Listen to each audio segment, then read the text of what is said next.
boys and girls, welcome to Storytime with Miss Greene. I have Paisley here with me today, and if you can see, I don't know if you can, she has on a little Easter bandana.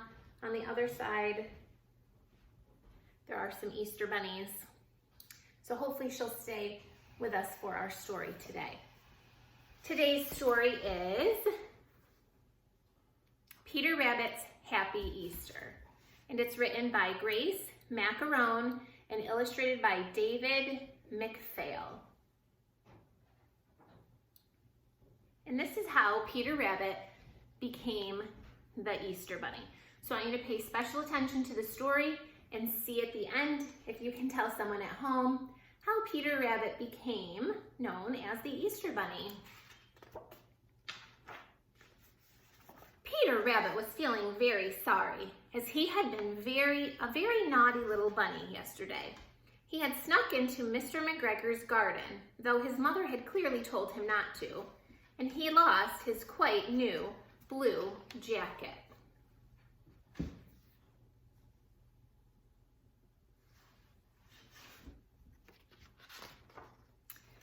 Now, Peter was determined to do something wonderful for his mother, so she would see what a good little bunny he really was.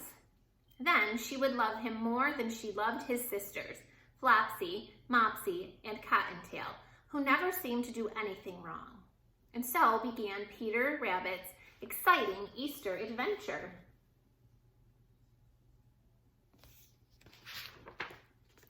One sunny morning, Peter was walking past Mrs. McCullen's hen house when he saw that there were so many more eggs than anyone could possibly need. So he took a few eggs from the hen house and went along his way.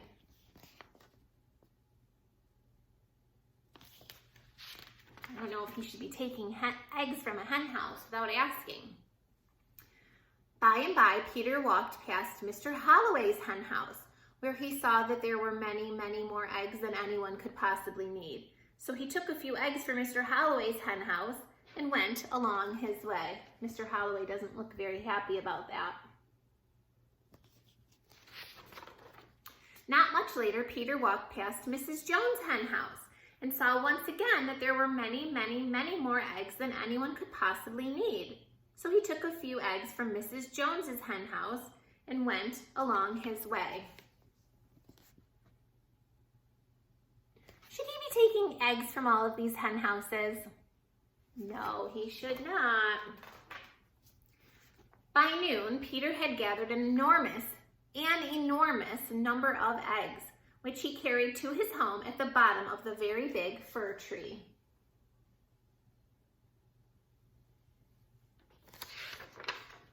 What a good little bunny I am, thought Peter. Mother will be so pleased. As you may have guessed, Peter was not the tidiest of little rabbits, and as he tried to carefully stack the eggs against a wall, several open jars of paint, yellow, orange, red, purple, blue, and green, toppled over.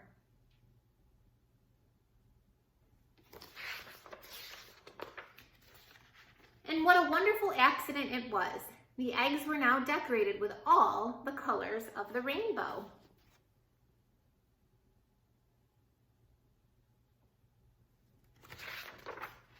Presently, old Mrs. Rabbit returned from the baker to find a house full of painted eggs.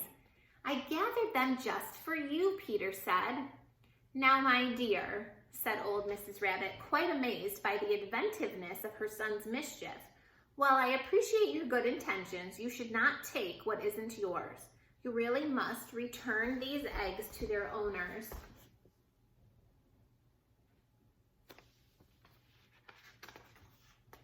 So that night, Peter returned every one of the colorful eggs.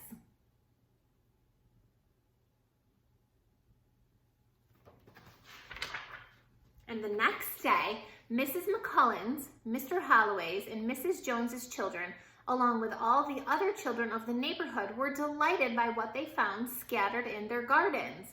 As it happened to be Easter Sunday, the once quite naughty Peter Rabbit started a new tradition and earned himself a respectable new name, and Peter Rabbit became the Easter Bunny.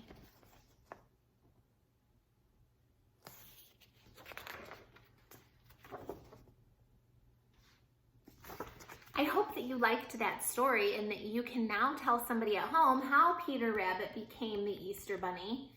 And then maybe you can draw an egg on a piece of paper and decorate it in the most beautiful way that you want. Look at all of these eggs. You could do stripes or polka dots or glitter, all kinds of beautiful colors. And if you want to have your mom or dad or grandma or grandpa send me a picture. I can't wait to see all of your beautiful eggs. Thanks, friends. Bye.